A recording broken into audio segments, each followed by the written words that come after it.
자일보 탄핵 전국으로 예민해진 우파.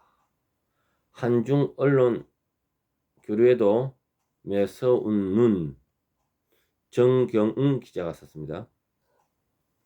윤석열 대통령 탄핵 소추안이 지난 국회에서 가결된 뒤 우파 진영에서는 종북 좌파뿐만 아니라 국내 친중 세력에 대해서도 강경한 목소리를 내고 있다. 특히 더불어민주당과 흡사한 목소리를 내는 언론의 친중파가 많을 것이라며 중국과 교류하는 언론인을 예의주시하고 있다. 지난 주말에도 우파 진영에서는 이런 모임에 참가하는 일반인도 친중파가 아니냐는 지적과 함께 각 언론 보도가 공유됐다. 윤 대통령이 계엄을 선포하기 전날인 지난 2일 서울 중구 프레스센터에서 열린 2024년 한중 언론인 포럼에 대한 보도였다. 이날의 포럼에 대한 보도의 가운데 가장 먼저 검색되는 건 중국 공산당 기관지 인민일보의 인터넷판 인민망 한국판이었다.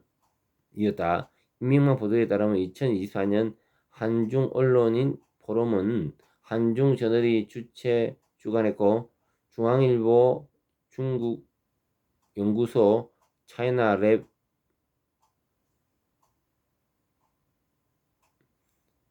2016년 10월 네이버와 중앙일보가 공동 주장한 만든 업체 아주일보, 아주경제 자매지 주한중구 대사관이 후원했다.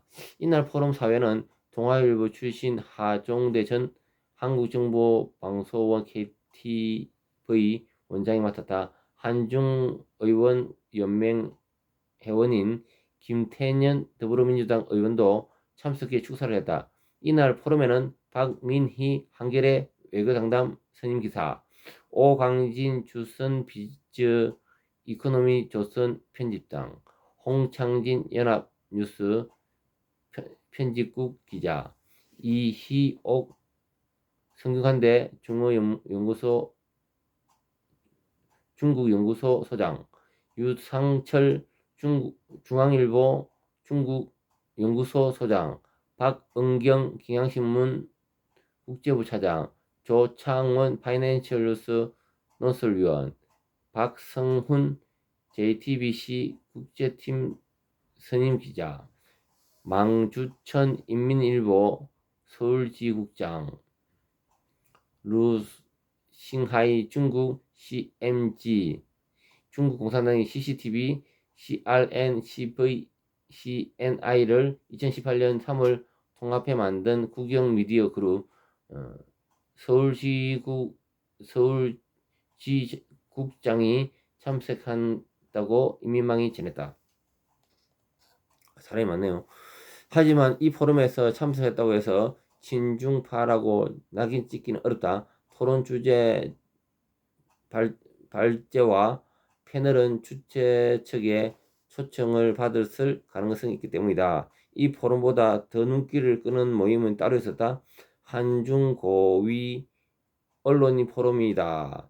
한중고위 언론인 포럼은 2022년 11월 개최된 14회 차까지만 관련 보도가 있다. 인민망, 중국 국제방송 등 중국 공산당 매체의 당시 보도를 찾아보면 행사는 중국 공무원 보도판 공실, 우리나라 문화체육관광부가 후원하고 중국 외문국가 21세기 한중교류협회가 공동 주최했다.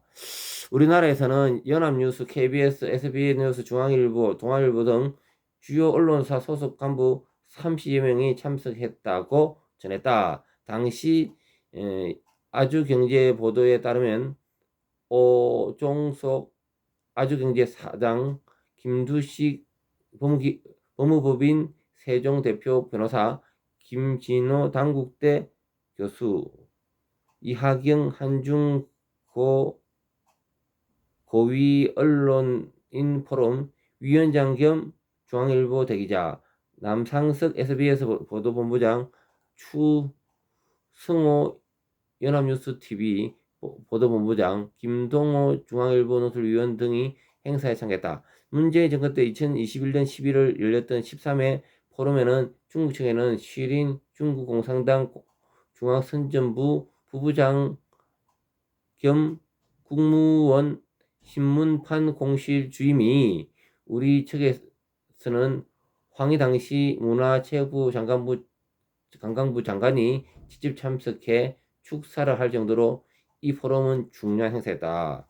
윤 대통령 탄핵 전국에서 국내에서 압력하는 친중파에 대한 우파 진영의 관심도가 커지는 것은 환영할 만한 일이다.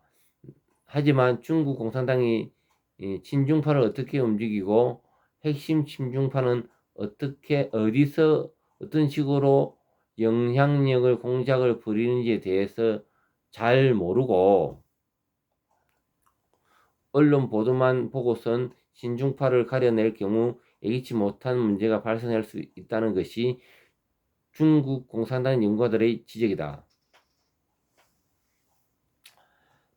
이런 탄핵 정국의 예민한 우파가 또 한중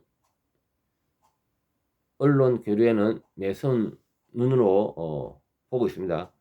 이 판국에 한중 언론이 똘똘 뭉치고 있다. 예, 자시하지 않겠다는 말입니다.